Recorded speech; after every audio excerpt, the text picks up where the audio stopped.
Rabies and genital warts. Welcome to Crowdfunding Countdown, where we take a look at every single board game campaign finishing up in the next week. And this week is absolutely no different. I don't know why you keep tuning in. It's the same show over and over and over again. But I appreciate you being here. So let's get into the week. Let's take a look at everything, or most things. But before we do that, huge shout out to my newest patron, Jackie. Thank you so much, Jackie, for jumping on board, supporting the channel. I am honored.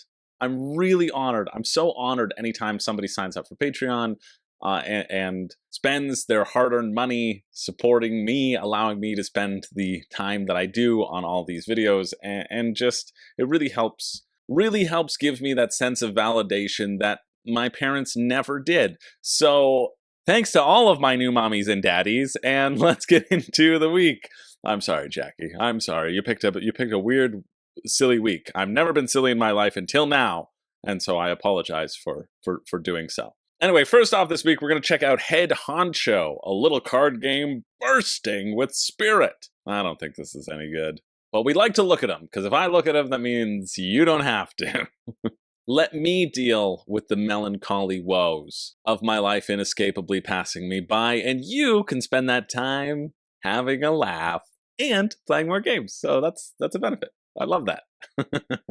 All right. Well, I'm interested in stretch ghouls. The main goal of Head Hauntcho is capturing locations using spirit cards. Players begin with 3 spirit cards in hand, as well as a full row of active grave cards. Abilities that let you swap cards with other people. Location cards are set in a row at the center of the playing area.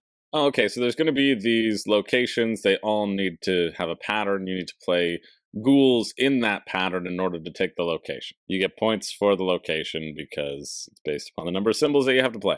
And that's kind of a nice choice. When you capture it, you choose if you want to equip it to your leader to get points, but less points because if you equip it to your leader, you also get the location bonus. And if you don't, you just get all the points. No real rulebook, but there's a how to play video, and it's pretty simple. So there you go. $15. Okay. What's the shipping? Whoa, it's spooky shipping.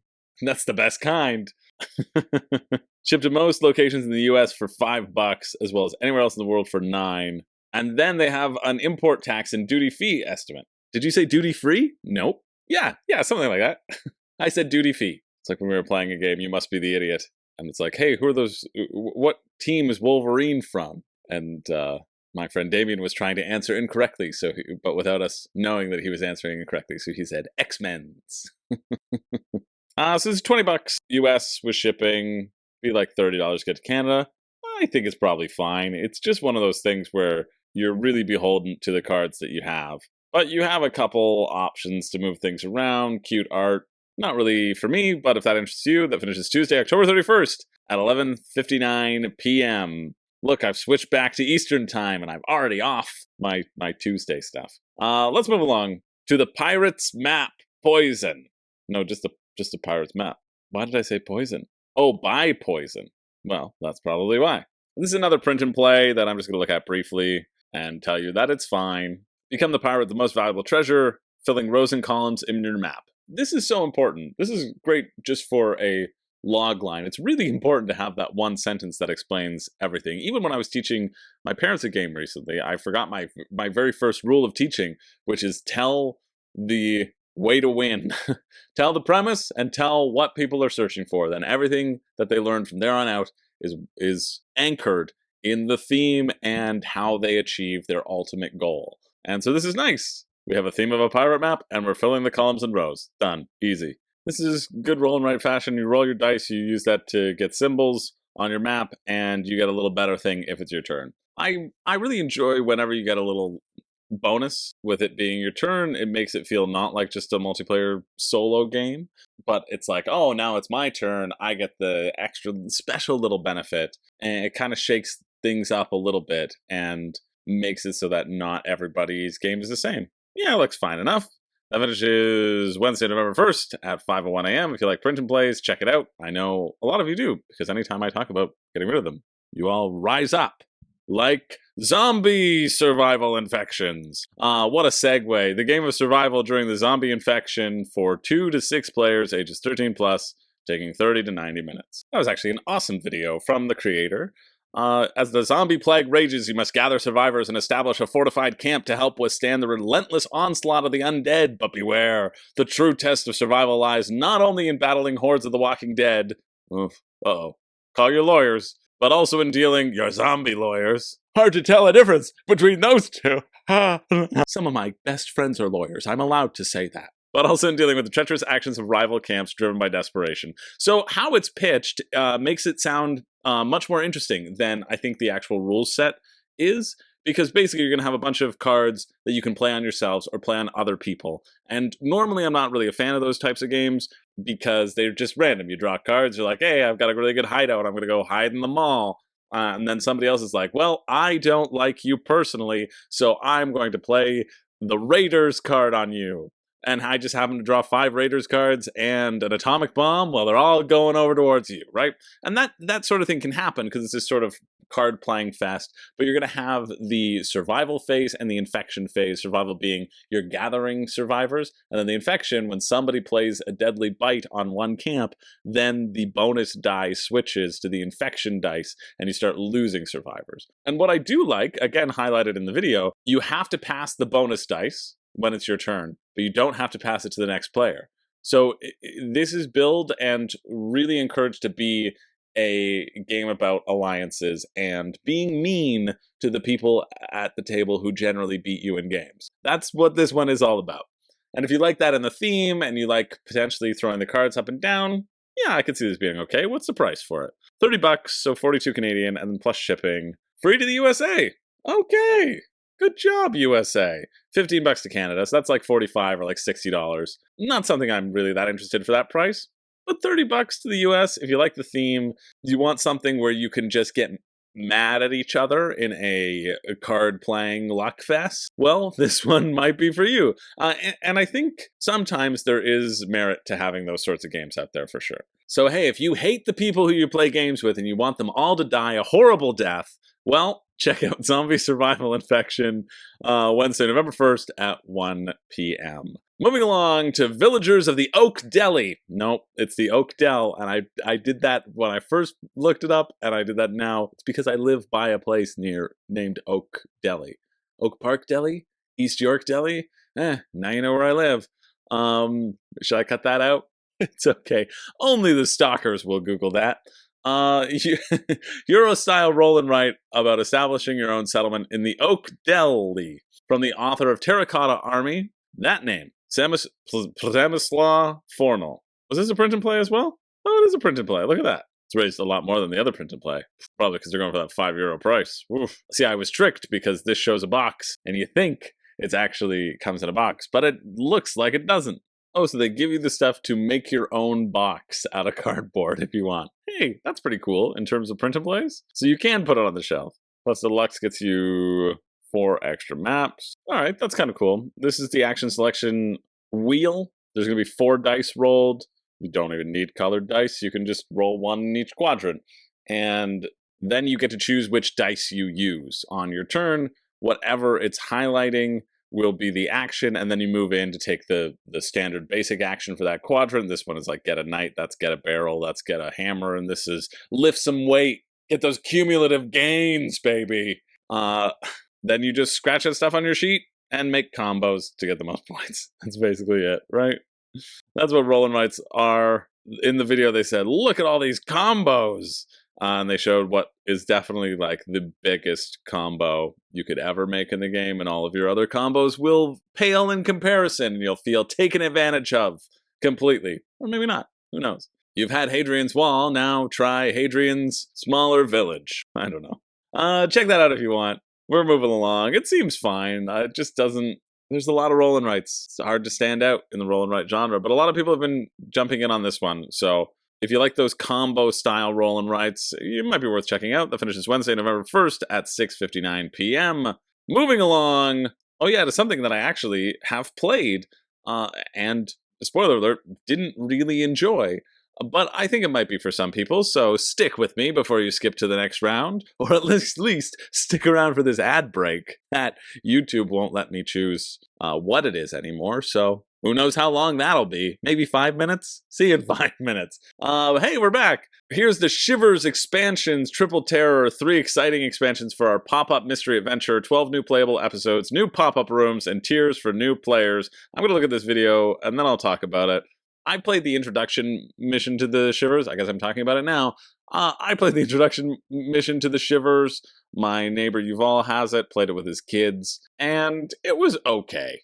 It was just fine. The whole conceit of this game is that each one of the rooms has things that you can open, right? It's an escape room. It's like an interactive escape room with an ongoing story that you can then move your characters around. Like, you have standees for your character, and they say, ooh, move your characters into the other room. And that doesn't really matter at all.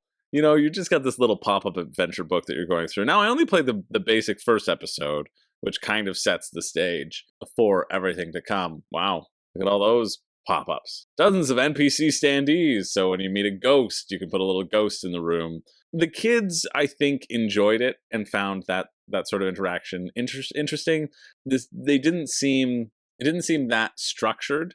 I like my escape rooms to feel a bit more structured, so that when I solve a puzzle, I feel really good. And this one was kind of like, oh, I guess I open a door. And you also need somebody to kind of run it, too. So you say, hey, what did you do? Oh, you found this thing. And so they're looking at the back of the escape room. So you need like a GM to do it, too. 65 US or 91 Canadian, and plus shipping is over $100. Like, it is not worth it. Because I've explored this peculiar parlor, and, you know, you open that area, you might find a weapon, you might find something else, you might see something different in the painting. There's a way for these things to, like, switch in and out, depending upon the level that you're trying out, which is good. As you go into the loathsome laboratory, I didn't find it all that exciting. In fact, I don't really remember finding it exciting at all. I guess that's what I said, all that exciting. But I just really wanted to emphasize the lack of excitement that I felt. So, like, for me, it wasn't that big of a hit. It's not something that I would really return to that much. And the idea of, like, when players find a useful item, you could write on your character dashboard. It's like, well, I'm holding the banana. And normally that's a good time for anybody who is holding that banana. But in this time, it felt like anyone could have been holding the banana. And sometimes that's a good thing, and sometimes it's not.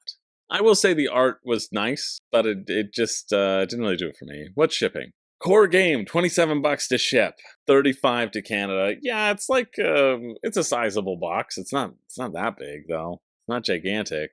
And the core kind of came in just one big thing. That feels like a lot, but shipping's expensive nowadays. Definitely get that. So yeah, for me, this doesn't interest me whatsoever. I have personal experience with it, and I didn't think it was that good. But if it interests you, maybe if you have young kids, check it out. That finishes Wednesday, November 1st at 8 p.m. I just think there are other better things out there. Moving along to Proxy War, an indie strategy board game of modern wars. 2 to 8 player strategy board game where players become dictators, rebels, and greedy foreign powers. Those foreign powers, they're always so greedy. Unlike any of the powers here at home, never see any greed there. More info at amoralgames.com. Well, I hope there's more info here, but let's check it out. I am really glad that when they said, look at what all the world leaders feel about it, they really put this big thing, fake news reviews, over it. Because, yeah, these were all quotes of the world leaders talking about how much they love me and not Proxy War. So, and that's true, because you didn't see a sign on it. So, well, the world leaders love me, especially, like, all of the 3 dictators and Barack Obama that was shown in that video. I don't know. I just assume they're dictators. You know what? Let's just say they are. We're spewing facts here. Well, one wants to be a dictator, but will soon be incarcerated. No, that'll never happen. The justice systems are always broken. Let's see what Proxy War is all about.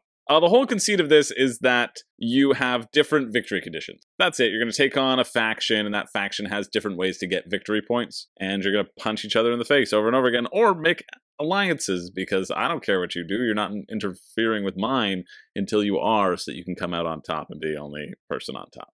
I don't think I'm interested in this at all because I like my board games to have less Putin and more Putin. That's just me. Players switch between competing and cooperating depending on their immediate needs in a dynamic, open-ended negotiation system. It's not a negotiation system, it's just, hey, you can do whatever you want. Keeping your promises may not be the best option. Betraying allies has no consequence. Yeah, like most board games. If you make deals above the table and you don't honor them, nothing happens to you other than people stop coming to game night. Please come back. I swear it was the last time. It wasn't. It wasn't. Anyway, let's look at the rulebook.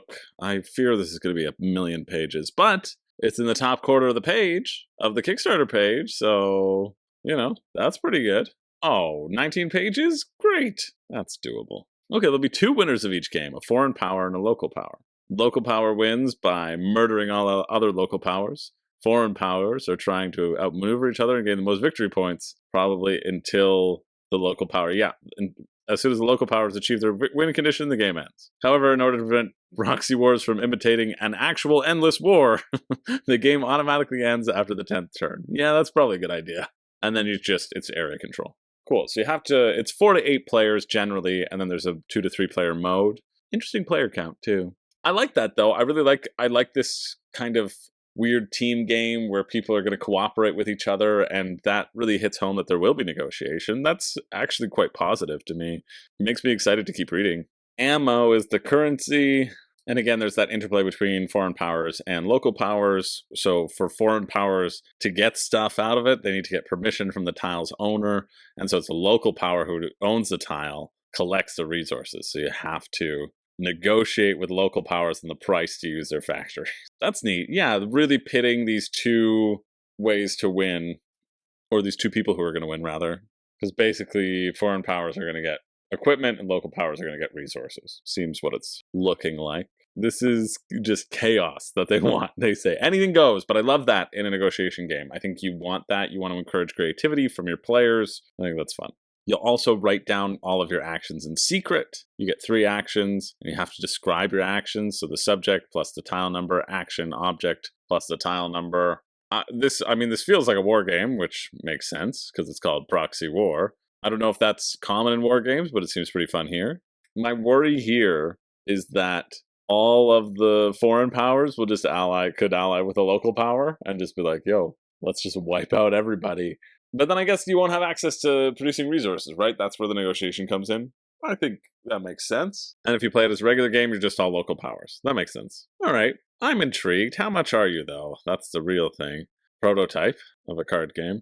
Digital rulebook. Okay. Proxy War print and play. $9. Yeah, that feels like a good way to try it out.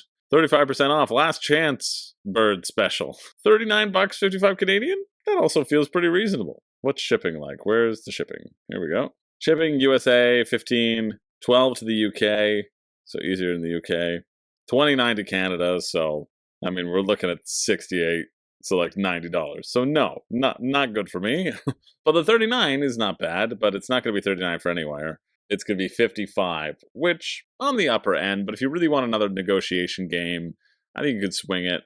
If you like Game of Thrones, I feel, maybe you'll enjoy this. This feels very kind of Game of Thrones-esque, like not just if you like the series, but if you like the actual board game that takes like 6 hours. Feels like you can also do very limited actions on your turn, which might be a good thing, might be a bad thing, I don't know. Anyway, that finishes Thursday, November 2nd at 9:55 a.m. Definitely better than I expected, that's for sure. Let's move along to the Faceless Amusement Park, which is the first dungeon crawler with compass and magnets. Yeah, you've had dungeon crawlers before, but they haven't been infused with real magic. Honestly, the story of this game makes me really mad. Listen, it's been 4 years. You've finally gotten Ethan back. You walk half a mile to this amusement park, and Ethan goes, "Go to the amusement park," and then disappears in a cloud of dust. 4 years the Elm Street Boys worked to find cute little Ethan, and now Billy Goat's back and he's hungrier. This just feels incredibly unfair, and they should honestly just roll over and die. It's just the worst. I don't understand the point of the magnets. It's so that they turn with the compass? Okay. Seems like Ethan made his choice. What will happen turn by turn will be conditioned by the magnetic force on the event board. Billy Goat, represented by his hat, and Ethan, both equipped with a magnet, will compete for control of the compass. Will you be able to help Ethan defeating and getting rid of the monster's influence? Probably not, because you thought you did before, and it was just a gotcha moment. Here's the sequel. So depending on where they are, it influences the movement of the compass, and you push it towards events. I mean, that's sort of a fun way of creating randomness, but you could also just roll a dice, probably, with modifiers. It's kind of the same thing. Fun little gimmick. Rulebook halfway down the page. Oh my friggin' lord. There's like a thin line, a thin blue line where you can click to read the rulebook, and I was gonna lose it. I was gonna lose it.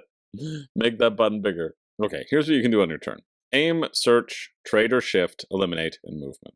When you perform an action, you roll 3 6-sided die, and then a 5 and a 6 is a success. So you're trying to perform an action, and you have to estimate, which I do like, how the aura's hat rotation will move the compass. So you're just trying to perform the action, but you may not get to perform the actual action that you want to do because of the magnets and compasses. This does not look that. This is just, I mean, that's a rough rule book. It's a really rough rule book, and honestly, I'm too tired to keep going through it. But I want to see what the shippings are. 18 to 25, yeah. Additional US. So it's significant. It's almost more. Oh, USA Continental. Additional US. Okay, I thought it meant an additional copy. 89 euros plus a bunch of shipping. We're looking at like $160, $170 for this game.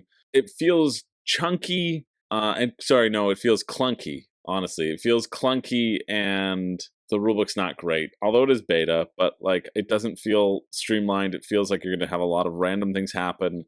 Monsters are going to pop up. You roll some dice at them. It's all going to be about these cardboard locations rotating around and around and around, which honestly, I'm sorry, but I'm not really that clear on how it works.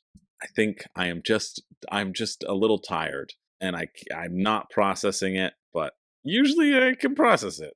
And you, depending upon the ride that you're at that's been revealed, you have to fight all the people who are on the rides and punch them and get items. And it just seems gimmicky. That's what it seems. It seems gimmicky and lacking in vision and purpose, unfortunately. So I wouldn't really be that excited about it. But if you are, great. Please tell me why. That finishes Thursday, November 2nd at 1 p.m. Moving along to Ezra and Nehemiah. Rebuild the walls and temples for the returning exiles of ancient Jerusalem in this 1-4 thematic strategy game for Garp Hill Games. Probably not the best topical time to be talking about Jerusalem, but hey, let's see if the game's good. Well, that's a lot of rules rapid fire, but yeah, Brothers Murph generally does a pretty good job explaining it, so that video should give you a really good sense about if you would like it. It's Shem Phillips, so what this means is you never have to get it on Kickstarter ever, and probably shouldn't because you pay more, like you do. You have to pay the shipping, and then you don't pay the shipping at retail. However, you do get to support Shem a little bit more as well. So if it's comparable, and you like Garp Hill Games and what they do, always we're supporting them on Kickstarter because I assume they get more of the cut, because generally they would get not as much of a cut. They get like a fifth of MSRP, and here they probably get double that. They don't have to get the retail cut. So maybe more, because retailers usually buy it for 50% MSRP, right? Like many Shem Phillips games, it's a lot of workers that you're putting down in a lot of various spots and getting a bunch of stuff that you hope to convert into points. You can get a scroll tiles promo. Ho ho ho! Nah. From a pure budget perspective, it never makes sense to back at Kickstarter. But from a pure, I like Garp Hill Games, and they're very upfront about saying, listen, we're not going to make up a bunch of stuff that doesn't work with the game just to convince you to buy it now. I can really respect that. I really respect that stance. And I think any campaigns who don't have stretch goals should just say that. You should just take that line as well and pretend you're doing it for the people, by the people, from the people, with the people, kiss the people. Wait, no, what? No, that's different. What I am a little bit unclear on is the amount of banners that you get. This is also something that I think is interesting, though. You have a number of cards, and then at the end of each round, you're going to be tucking one of those cards down below, so presumably you get less actions as the games go on, and you have less access to their special abilities, so you have to prioritize who you want to keep moving forward, which is pretty cool. Rulebook close to the top of the page, that's pretty good. Well, like a quarter, but, still pretty good. You draw 4 cards to a hand. Also interesting. So I guess what I just said probably doesn't matter because you have 10 character cards. You will see some of them back again, but not as large of an impact as I was expecting. But yeah, anyway, you're trying to build the walls around this main board. You can see maybe that you can see if I do my job and actually zoom in a little bit. That's not blurry at all. Anyway, those are the walls over there. Okay, cool. This is a bit better. I thought you had to get a number of these banners, but really these just represent the actions that you can take. So you can take a red, gray, and a blue action. They do a number of different things. That's great. That's much better than what it looked like. And so you get those permanent actions as you move forward. Oh, no, I was lying. Never mind. Yeah. So you're laying out your characters, and then you add up the number of banners that are showing, and then that indicates the power of the action. And let's just do a bunch of stuff that's trading resources and getting resources and turning them into points. Really is what it breaks down to. There's nothing really specific other than building walls and going to the temple, but really it's just, I got this worker, I'm going to put it here, that seems to give me a bunch of points. A big old point salad game. Doesn't look bad, but how much are you? 75 New Zealand, 61 Canadian, 44 US. Oh, the US. That's a good price. That's what I want to pay. I want to pay 44. There is no pledge manager though. That's also important to notice. And then shipping to the US is 20 New Zealand dollars. So basically nothing. So 1161. That's actually pretty good shipping. It's like 17 or 18 to get to Canada. 24 or something to get to Canada, right? So then you're looking at like a $90 game. And when it's a $90 game versus a $60 game, I'm just going to get it in stores for 60. And I say I'll get it in stores, but I have no room on my shelves, so I won't. Garphill Games always has games of really good quality.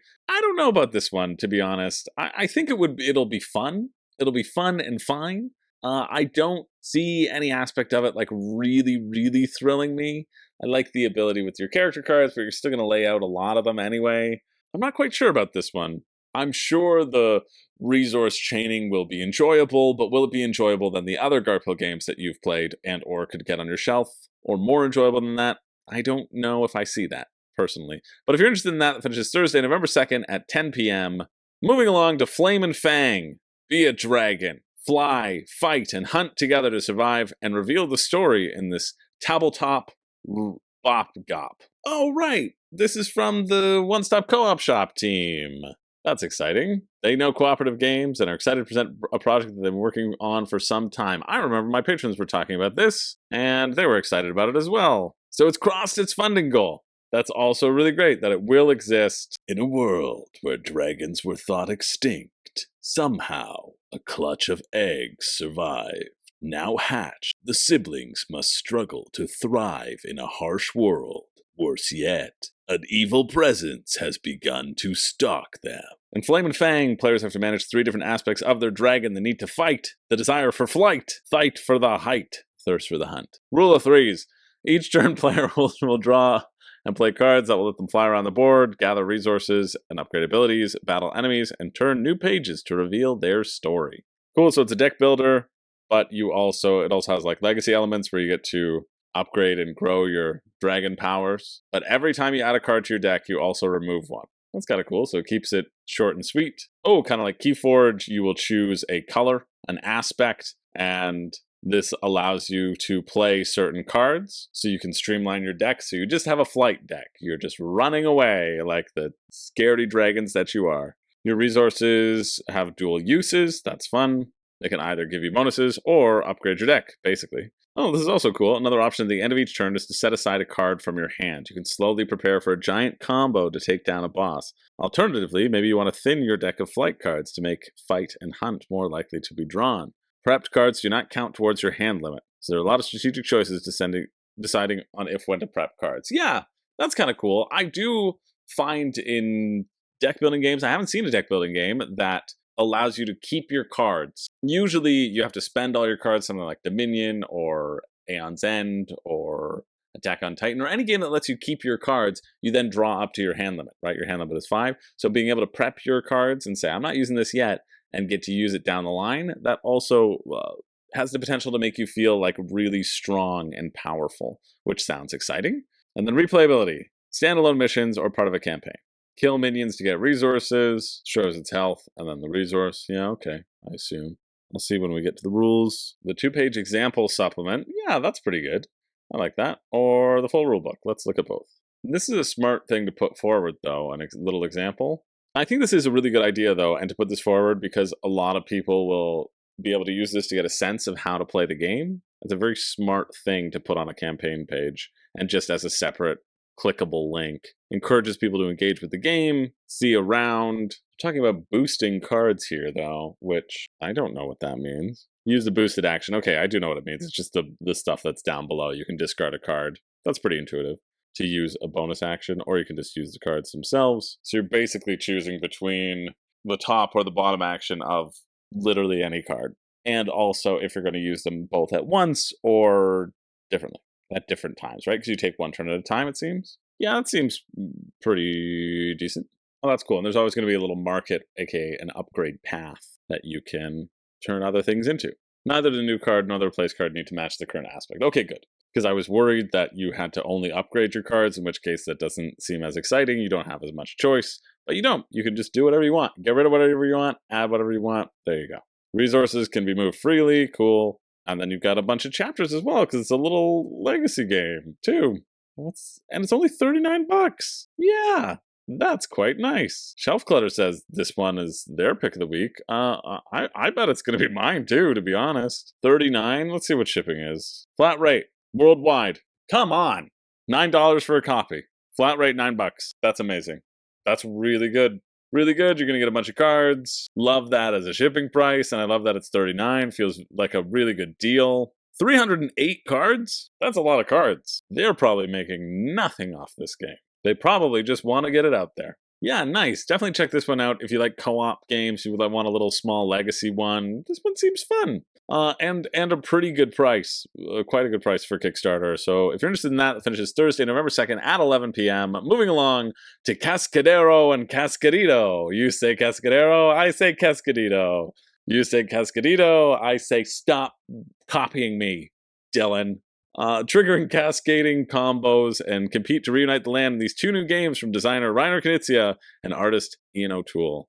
A new Knizia tile layer and its noble companion. This will obviously be great, because Reiner Knizia is great. Oh, it seems like it's got Blue Lagoon in it. I pass. 49 though, 19 for Cascadito. That's pretty good. $9 shipping for Canada and the US, $4 shipping for you. Okay, come on. Cascadito is going to be good. Cascadero is probably going to be good too, but I would just rather buy the small one. What are they? Well, I watched the video and you didn't, so I'm going to tell you right now. Very simple. Reiner Knizia is always, his goal when I talked to him, he said he loves making really simple rule set games. Games that you can explain very quickly and that anybody can pick up and play, and I love that sort of design philosophy. So here you're going to be putting down envoy tokens on the board, creating clumps and lines, and you're doing that because in order to score and move up on these tracks, you have to be putting them attached to existing lines. That's pretty much it. See, trigger town scoring if part of a group or with a seal. Wait, there are seals in this? Earn bigger town scoring if the town has already been visited by envoys or contains a royal herald. I don't know how those get put there. I'll be interested to learn about that. Town scoring advances you up the matching track. Yep.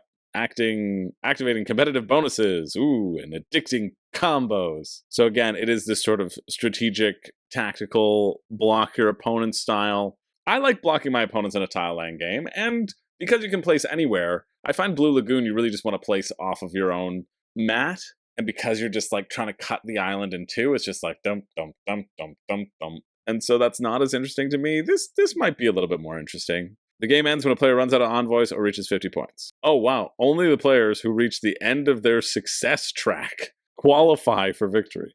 That's cool. Final production will include cubes instead of discs. Yes, I will check out the rulebook. Look at that. 8 pages, right? Super easy to absorb.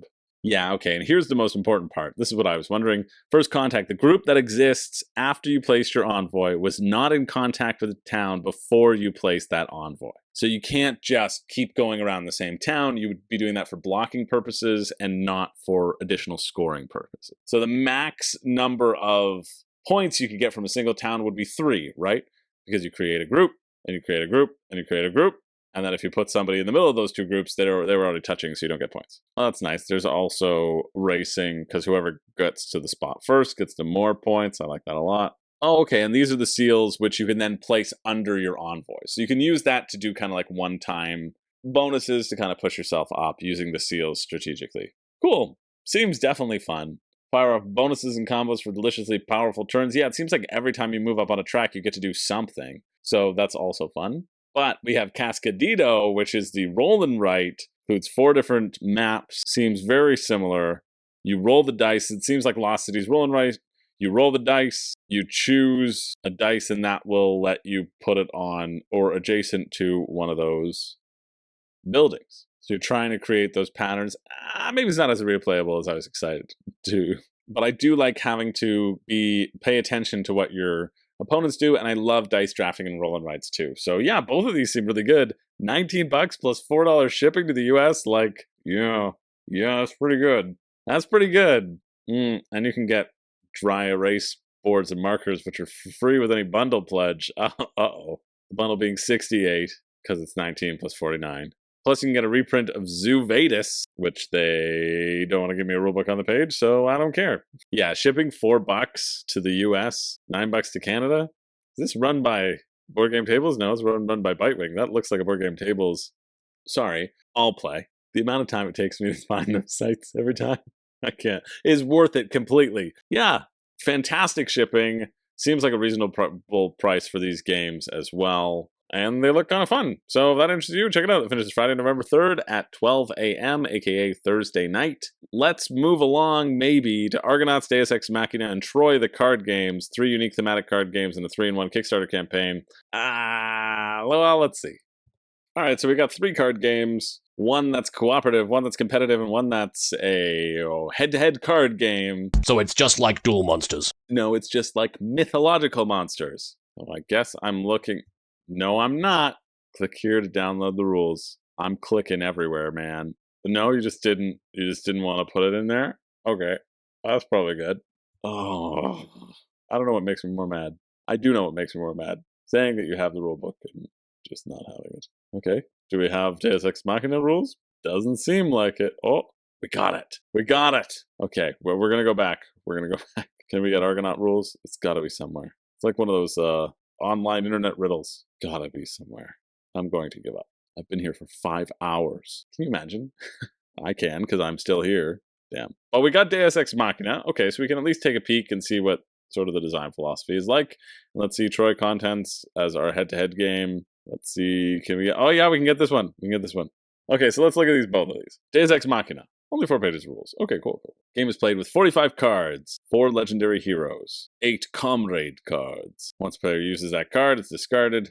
This is the co-op one. Okay, that makes sense. And 5 categories of quests, so that's fine. That's why we can all use them, and they'll be flipped up, is because we're all trying to use them together. 5 quests. These cards state the name at the top, and then the required might and cunning needed to overcome it, plus the number of victory points. And then 4 objective cards, 4 quests that players must resolve, as well as the necessary victory points in order to win the game.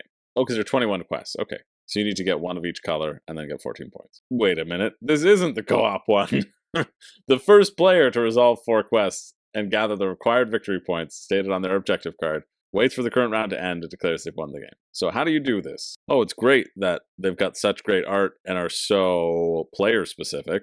That's very great for anyone to know what these cards do. I'm really glad it doesn't have it written on the card. You control your hero, an available comrade card, and optionally a guard card to resolve a quest. This seems not fun at all. Great. On to Troy. So there's 4 rounds, it looks like, and each round, well, one player will get a bonus, the other player gets a bonus, and the other time. 4 rounds, you fight 4 battles, you're going to put down cards, and then you have cards that buff each other. This one at least looks a lot better, because it feels like you have more agency in it.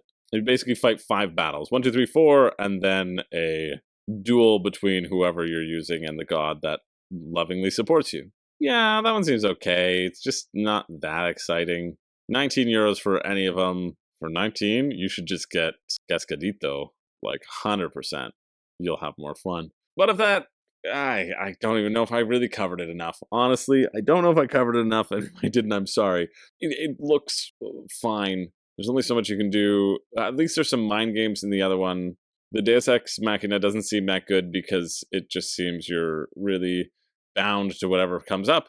And then we weren't able to look at the Argonauts because they don't have a rule book. So why am I wasting my time on this? I don't know. Because I try to be thorough for you all. Just skip it. There's nothing here. That finishes Saturday, November 4th at 1:33 p.m. Moving along, Gnomes and Wizards, the relaunch. Squash your enemy before the ground collapses in this dice allocation battle royale game. Well, I'm happy for them that it relaunched and they hit their goal. A small goal, very small goal, 5,000. But let's see if there's anything here. Yeah, I'm pretty intrigued by this. It seems kind of fun. Basically, you're going to have a unique faction where your leaders out on the board, and then you've got all these different other members of your faction that you can put out on the board, and you're going to roll some dice, and you're going to assign which of these members you're going to put the dice on. You're going to run around and try not to die as the game board collapses underneath you and pushes you closer and closer together, just like the Hunger Games. A clump of crazy characters! That's the title of my sex tape. I was going to say autobiography, but I prefer how we ended up. Stackable power crystals, can't speak anymore. Stackable power crystals. That's going to be probably expensive. 64. It's not that much of an uptick. It's $15 for the cool little crystals. Yeah, I mean, I get it. Or print your own. They offer it. Speaking of a cast of crazy characters, seen all three. Kickstarter exclusives, 2 additional factions, and a 5 to 6 player rule sheet. Yeah, that's pretty good. I hate when I do this. I was just talking for ages about how to play the game, and my mic was off. So I'll give you the brief breakdown. Here, the things that I found out that I wanted to know is what happens when you eliminate a person completely. They said unlikely it'll happen because you have 7 different clans down here, plus the leader of your faction. So all of them would have to be eliminated in the 10 rounds, which feels reasonable that they all wouldn't be eliminated. But a bunch will be eliminated, and you probably just collect their card to indicate, because you keep them for points, because it's like 20 points for every clan you exterminate. You can roll your dice. A lot of the dice are movement and attacking, so you can choose on the fly which you assign it to. It gives you some flexibility. That's quite nice. But I also when it came to the discovery that the extra 2 factions cost you 74 US and the base game costs you 49 US, which is a bit of a bummer for me. I was going to think it was going to be a really good value. Here with this extra faction, I guess you have to have the little tiles and whatever, but it I don't know, it feels like they know people love asymmetric and they want to make you buy it. I think this shipping's actually pretty good. That's what I was covering as well. $10 to US, 14 to Canada. That feels pretty reasonable. But for me, it's still like $90 Canadian to get to my door. Be $59 to get to you in the US. I don't know about this one. I think it looks fun. There's going to be enough chaos. I like the dice rolling. It seems fairly simple, so it'd be easy to get to the table. I just don't know how much longevity you would have. I think it would. You got a different map every time, and you're getting power crystals from your areas, and yeah, it seems fun. It's just a little bit expensive for what it is, especially for me in Canada. But if that interests you, check it out. I'm very happy that they've made their funding goal. I think this definitely deserves to exist, as opposed to some of the other games that we cover on Crowdfunding Countdown. So check that out. It finishes Sunday, November 5th at 9:58 a.m. Moving along to Pax Illuminaten, which doesn't have anything to do with Pax Pamir or Pax anything else. This is just something else. Do you love board games and history as much as we do? Probably not. Here's our new historical game, Pax Illuminaten. A big game in a small box. Well, I like a big game in a small box. Oh yeah, I remember these people. Third Crusade and Cartini looked okay. Vendelta Viking, I really just remember the name. But I think that one was also okay. That had the big circles where you chose stuff. Station Fall seemed not bad. But now you get to join the Illuminati. Players will explore a map of luminary cards and build co-occupied connection networks as they try to accomplish game-winning plots. Oh, because you're just creating patterns in the cards. The victory conditions change every game. Achieve the victory conditions first. Multi-purpose and multi-suited cards create deep decisions and tough calls. Cards are used for building the map, accomplishing goals, resource generation, actions, and resolving battles between players. That's a lot of stuff. 45 for the main game. All right. Pax Maleficium. Also, you can purchase it here. They're not even talking about that. 5 days ago, the rulebook got put up here. Well, I'm glad I'm here. 43 pages of rules for 60 card game. That seems like nothing I want. The goal of PAX is to be the first player to accomplish the conditions listed on at least 2 plot cards. Plot cards will vary game to game, but they're just a little orientation of how you have influence on the board. The board being comprised of those cards. Luminary cards are the prime component of the game, constitute a player's hand, as well as forming the play area. They have a rank, they have a favor value, they have faction icons, they have locations and influence cost, and another circle that who knows why. Oh, when they're placed down, these are probably locations and that cost to put your stuff down. Got it. Okay, great. It's confusing having it all on here, but if you like multi-use cards, well then stay on the edge of your seat. Oh, okay, this matters as well. Control of a luminary card. If a player has more influence on a luminary card than another player, the player's in control of that card. So you saw with that example where there were 3 spots, right? It could be somebody's in no control of this card, or if you get 2 down, you're guaranteed control. Oh, cool. So you get to swap whenever you're like building the map out. You can swap the card, whatever's there. That's kind of neat because you don't lose your card and you get some extra bonus and you go, ooh, how can I use this now? So you can influence the map. You can influence. You can pay favor to spread your influence to an adjacent luminary card. So if you're in one spot, you can whisper into their ears. Okay, so you can just get the resources of a place where you have influence. That makes sense. So that might be why you might just want one, so you have access to those particular resources. Oh, but anytime you collect favor from a card that contains rival's influences, after collecting the card's favor, you must give your rival one of that card's collected favor. But you can also reorganize your influences. Cool. So it's all this little action selection. And you can remove a card from the map and replace it with a card from a player's hand. Oh, okay, but it must not contain rival influence. That's good. I was going to say that would just be horrible. If it could contain rival influence, that would just be awful. It would just extend the game in perpetuity. Oh, but you can oust someone. You issue an oust, and kind of like Tigris and Euphrates, your strength is the amount of influence adjacent to that card. And so you could push someone out if you have more power around. And then you add strength to your cards, or there are 2 automatic win cards, depending upon which side you're on. It seems like kind of a fun little battle. Then you can remove the influence. Jeez. And then that probably affects the plot cards, right? So you probably need to keep them, unless you have to get your plot cards once, and then you're fine. I don't know if a player has previously lost their claim to a plot, they may move their influence back onto the plot card. Yeah, so that's how you can oust somebody. You can kick them out. I don't know if that'll create too much of a back and forth, but, it seems all right. Seems like fun and really varied, definitely. 57, multi-use cards that can go in and out. I'm actually pretty intrigued by this. I'm not intrigued by the price. 67 plus shipping one game is 20 to 25 euros. Right, that's going to be $100 for me. If this was half that, I would be very interested in trying it out. Unfortunately, it isn't. And they just have the base rules for Pax Maleficium up on the game, but it doesn't even look like they're trying to convince you to get it at all. It feels like a real afterthought here. There's no reviews on it. They're all just pushing towards Pax Illuminaten and are using some of the stretch goals to maybe bolster the other game, which I'm not going to look at because I don't think it's probably ready. But yeah, that actually seems kind of neat. I like the flow. I think the flow feels really neat. 20 to 30 minutes. There's so many give and take of rules, but hopefully once you pick it up, it would be pretty snappy going back and forth because it's a smaller deck.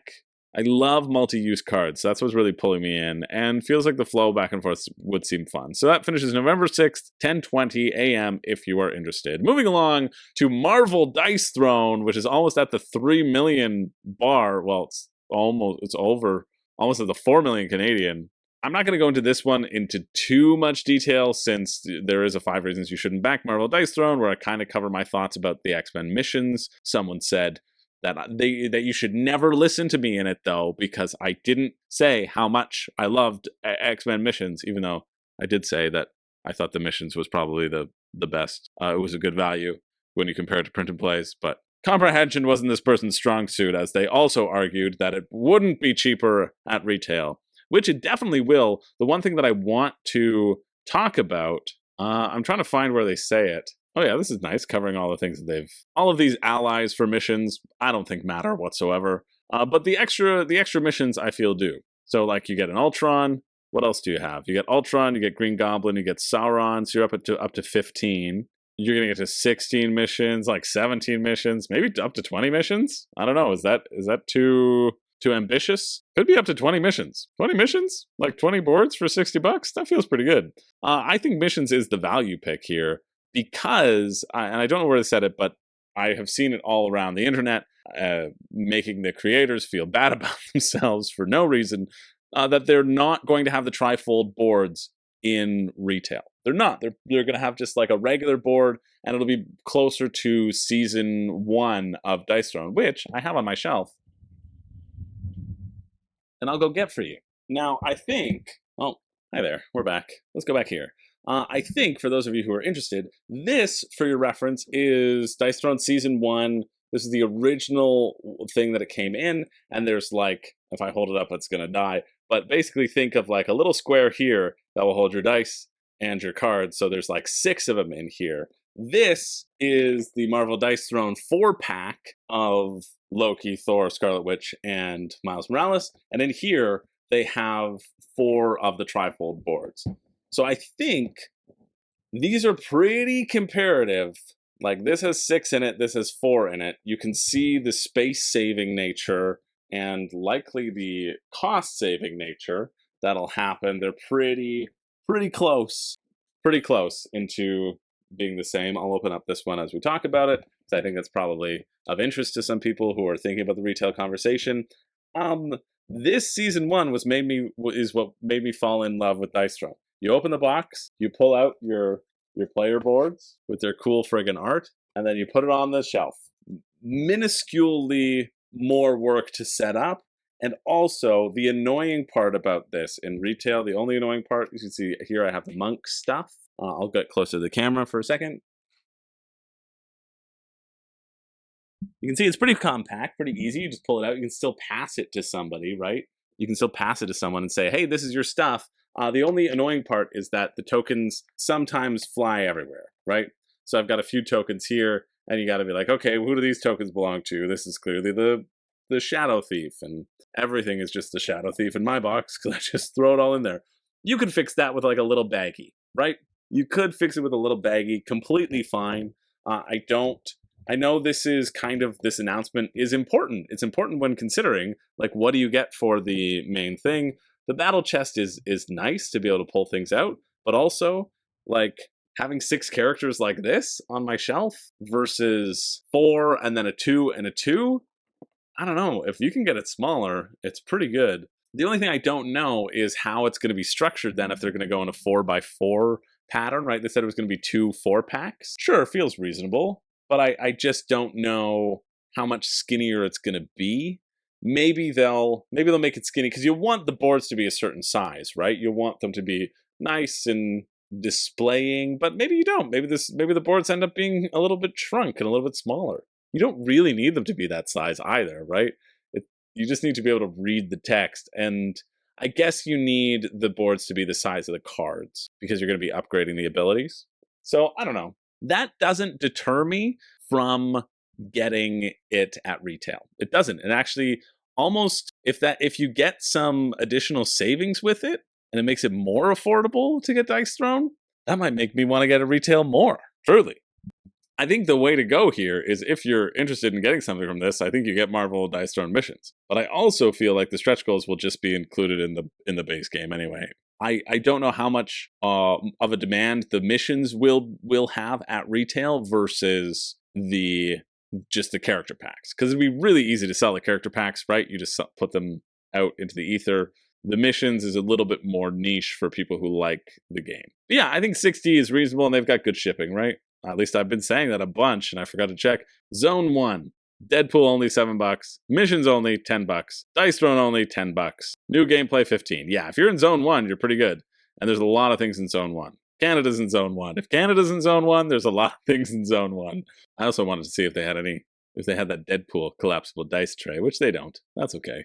Well, what's this curmudgeon going to do? I don't know. In fact, I do know. I'm not getting this. I have too many characters as it is. Even just opening Season 1 made me excited to open Season 1, and I don't need the new characters. And if I do, I'm interested to see what the retail is, and I'm willing to take a gamble that it'll be fine, and you don't need the game trays. They're definitely really nice, really, really nice. I played Santa vs. Krampus the other day, and boy, oh boy, was it a great time. And it was great to hand out the thing, and I was playing it with somebody who'd never played Dice Storm before, and she was really impressed by it and thought, oh, this is really fun, and loved her own cute little package, so to speak. Also loved the sleeves, which, yeah, the sleeves are great in that one. And I could shuffle the sleeves. That tells you how incredible those sleeves are. Really.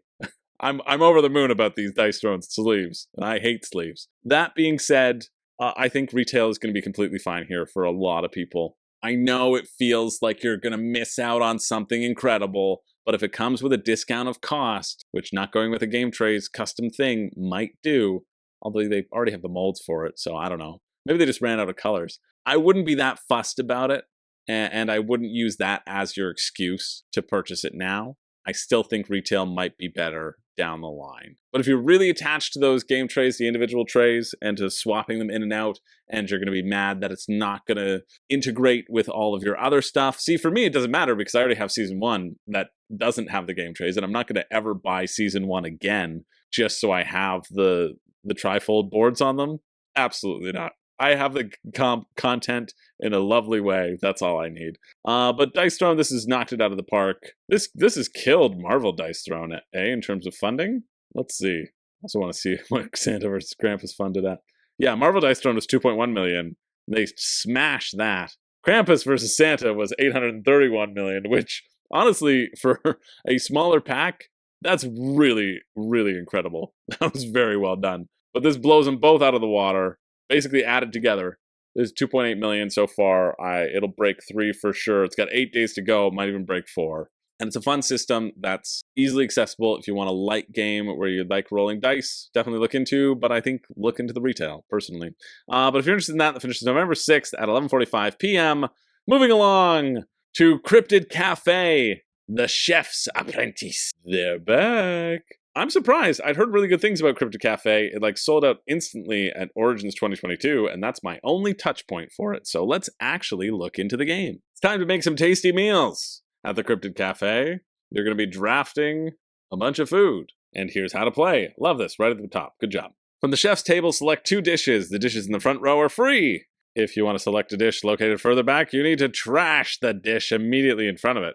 Okay, so there's some hate drafting potential, and then it also gives you minus points. So that could be a reason as well. You could take out some stuff, but there's probably a lot of tiles that are going to come forward, so maybe not the optimal strategy. Then you place your new dishes orthogonally adjacent to any other dish in your tableau. Your final arrangement will be 4x4 grid, and then you have goals to fill. Each round you can also pick 1 prep token from the chef's table. Too bad you can't see what the other side is before picking it up. Well, that sounds awful. I do like that you can add snail garnishes and eyeballs and spatulas. Anytime you want some delicious food, just throw a spatula in the mix. If I learned anything from Spatula City, that is the key to success. At the end of 8 rounds, you'll score your tableau. You check out the challenges and your own individual goals. Okay, read the rulebook. Yes, I do want that rulebook. Slick campaign page. I just want to look into prepping a little bit more. Everything else is pretty self-explanatory. Oh, okay, perfect. When you're using a prep token, you may use either side. Great. Because if there was a choice of tokens that had another side and you just had to flip it over randomly, that would be the most absurd thing ever. But there isn't. So you have an option, but then when you take it, you might get a better option, which you can use to modify something else on the board. You don't have to put it on the things that you just played as well, which is huge. I like that. Hot, warm, and cold. Stinky, moldy, rotten, bland, soggy, slimy. Just like they called me in high school. Stinky, moldy, rotten, bland, soggy, slimy Chris. I was very popular. With the dwarfs, the 7 dwarfs. I was the 7th. Bland and I had a wonderful romance, but not as wonderful as myself, soggy and slimy. Okay, we're moving on. The garnishes also give you a bunch of different stuff. Yeah, it seems pretty self-explanatory. I don't know why this one isn't doing well. This seems straightforward to the point. Probably because it's too expensive.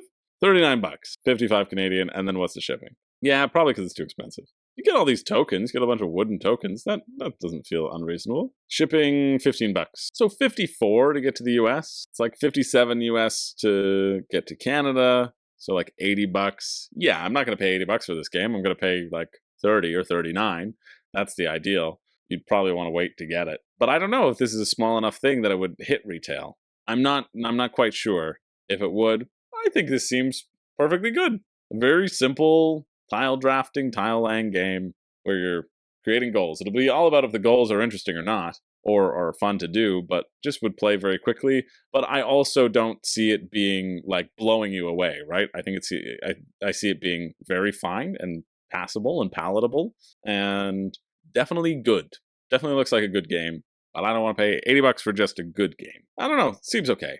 If you're interested in that, it finishes Tuesday, November 7th at 6 p.m. Moving along, we're not. This is a fake out. We're not going to cover Witcher Path of Destiny because, well, we could cover it now, but I want to wait until next week because I want to see the stretch goals. I filmed my 5 reasons you shouldn't back The Witcher. So if you're aching for Witcher content, you can go check out that video. I just want to give it a little bit of space and see if anything changes in that, half a week between me filming this now and me filming the next one.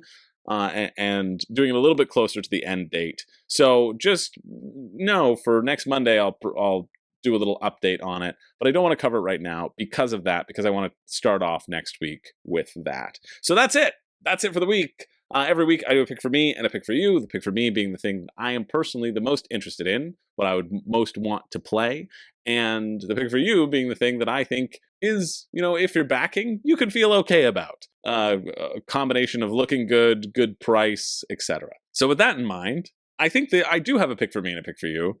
And that's pretty good because when I first clicked on all these links, I didn't think there was going to be either. And so things actually stood up and stood out. Not as horrible of a week as I thought it would be. Or maybe I just like board games. Who knows? But my pick for me is going to be Cascadito. I don't think it's Cascadero. I think Cascadero is going to look fun, but for $49, I'd rather play Tigris and Euphrates, which I own, or Raw. Like, I'd rather play another Reiner Knizia. But Cascadito, I feel at $19 plus the shipping on this is really, really good. I think that's going to be a fun, really fun little roll and write. So for sure, that's my pick for me. Like, it's a good price. I'm contemplating it. I'm contemplating it at that price, but the reason I'm not getting it is because I'm not getting the bundle, and I'm not going to pay an extra $10 for the dry erase and laminate sheets. And if I did that, it wouldn't be the value. I feel like later on down the line, I'll see this in a store, or I'll see it on a used sale or something, or I'll beg the company to let me review it. Either one of them. But yeah, I think that one looks quite fun. And I think the pick for you is tough. There's quite a few nice like looking ones, right? And that are good games. But I think the pick for you is going to be Flame and Fang. Now, I have met Mike once. We've met each other once. We talked for 2 hours on the R&R show. So I might be a shill, but, I don't think I am. I think the reason why this is the pick for you is because $39, and it has reasonable shipping as well. Flat rate $9 shipping anywhere in the world. Come on. Let's go, Africa. Get on board this because they're basically paying for you to have the game. That's what it is. But with that, this feels like a really, really good price for the amount of stuff you get in this board game. You get a little mini legacy game. You get a seemingly fun deck builder. And if you like co-op, these people have dedicated hours and hours and hours and hours into looking at co-op games, and so definitely worthwhile to. I trust more in that, and that they're making a game that would be fun, that they would want to play, because they ideally won't want to play a bad, horrible game. But you never know. Some board game reviewers have made bad, horrible games, and we're not going to talk about those. But I think this one looks like a solid deck builder with a couple of interesting tiny little tweaks. I don't think it looks all that complex. If you're looking for like a really complex co-op game, I wouldn't recommend this. But I think if you're looking for kind of an entry, lighter co-op game that brings you along this a little story and gives you some scenarios, I think this one's worth checking out for sure. Just a really good price for like 300 cards. I always base it off of Wingspan, right? Wingspan has like 170 cards in the base game, and it feels like a lot of cards. Maybe it just feels like a lot of cards because I have all the expansions. But this having like 308 cards in the component count, you can kind of balance that for like heft of box, right? And good shipping. Yeah, this is pretty good. I think it might be a little too light for my personal tastes, and I don't need another campaign game. I don't care that you can do one-shot scenarios or a campaign. I just don't need it. I don't even need it the weighing on my mind. I just need one-shot games from here on out. Yeah, all those things. If you're interested in Flame and Fang, I think it looks cool, and I think you will likely enjoy it as long as you're not expecting too much complexity. So that's it. That's it for the week. Thanks for being here. Let me know what you're backing, what you're not. I'm always excited to hear from you. I am desperate to hear from you. I am constantly hoping to hear from you in the comments down below. My whole existence depends on it. Thanks so much for watching. My name is Chris George. I don't have a catchphrase, and I don't have any sense of self-worth, but maybe one of these days we can get one of those things to happen with your help. Like and subscribe!